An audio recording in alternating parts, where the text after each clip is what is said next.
Hi, I'm Alex Metricarti with Living Branches. Thank you for taking some time to learn more about the Compassionate Caregiver program. Since this pandemic started, our focus has been on the physical health of our residents. We've had to do that. We need to make sure that people are healthy and they are not infected with the virus. That needs to be our first priority. But social, emotional, mental well-being, that's equally important. And so we've been working for some months now to figure out how can we help families and residents reunite. And we think that this Compassionate Caregiver program is going to be very successful in helping us do that. Here to introduce it is Dr. Daniel Haimowitz, our medical director.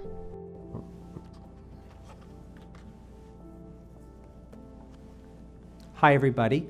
My name is Dr. Daniel Haimowitz. I'm the medical director for Living Branches. What you just saw is what I normally look like at work with my mask and my face shield. We're here to talk today about compassionate caregivers. We're very excited about this, the ability to do this, because we have suffered, as you have, with families unable to see their loved ones. But I do want to talk about COVID. COVID is something to take really seriously. As you've seen that there have been spikes and outbreaks here and around the country. And what we have found almost all the time is when a facility gets an outbreak, it comes from outside, either the staff, and specifically in this instance, from family. So we want to do everything in our power to try to make sure that doesn't happen. Living Branches has really taken this seriously. We understand what you need. We've met together hours and hours, 3 times a week, for hours every week since April, to try to figure out how can we make everything work better and safely for everyone. The trouble is, if COVID comes into one of our facilities, the things that happen are, one, the rates go up because we have to report this to the county. We have to lock down again. That's really what we don't want to do. We don't want to go back to the way it was in April and May, where everything was shut down. And the third and the most important thing is we do not, under any circumstances, want your loved one and our resident to get sick and potentially die from COVID.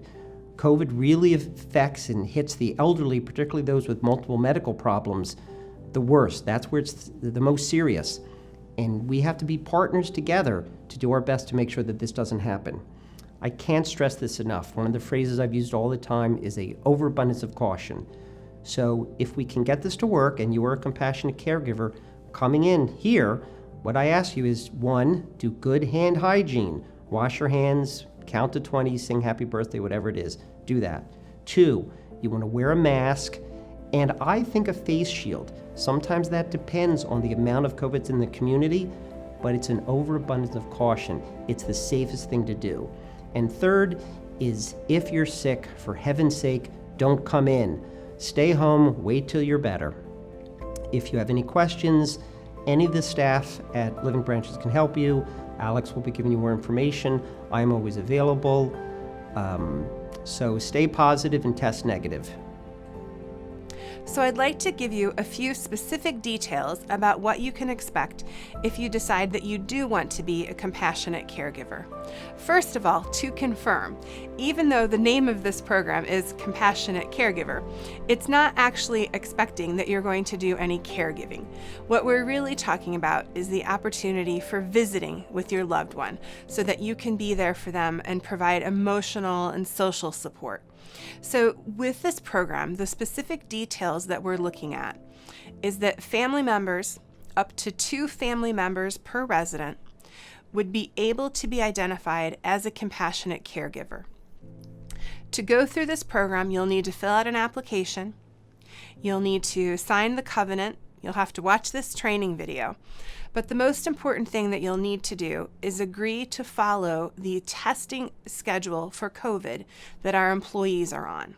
That means if our employees are required to be tested weekly or monthly in the level of care where your loved one resides, you're going to have to agree to do the same thing. You're also going to have to agree to wear appropriate PPE and follow our rules and regulations while you're on campus. Specifically regarding PPE, I want to talk to you very quickly about what you can expect and what you will need to find when you come to campus. When you're coming to campus for a caregiving visit, the first thing you'll have to do is you'll have to go through screening. Everyone, resident, employee, doesn't matter who you are, vendor, visitor, everybody who's coming to campus needs to go through screening. So after you go through screening, then you'll have the opportunity to put on your official PPE. The first thing you'll want to do is to make sure that you've sanitized your hands properly. You can do this with soap and water, or you can do this with hand sanitizer. We have hand sanitizer available at all of our entrances. With hand sanitizer, it's very important that you're getting it all over your entire hands, in between your fingernails, on the backs of your hands. You want to do the thumb areas, and then you need to do like this, so you're getting your finger pads, and you want to keep rubbing until everything is totally dry. Once you've applied your hand sanitizer, we will give everyone who's coming to be a compassionate caregiver a surgical mask. When you come to campus, you'll want to be wearing your own face covering, whether that's a cloth mask or a gaiter or something along that line. But when you're in the residence room, you will need to wear the surgical mask that we provide for you. And with these surgical masks, they have a little metal strip at the top of the mask, and that's to help grip around your nose. So to apply your face mask, as we like to say, you hold it by the loops, put it around your ears, pull it down firmly so that it tucks underneath your chin, and then you press up here along your nose ridge, trying to smooth it down to your mouth and face as cheeks as much as possible. It's very important not to touch the front of your mask. You only want to touch the loops and the sides as much as possible. Now I'll remove it so that you can hear me clearly. Another requirement, because we've passed a 5% positivity rate for COVID in Montgomery County, you're now going to be required to wear some type of eye protection when you're with your resident. For many of our staff, we're wearing an actual face shield.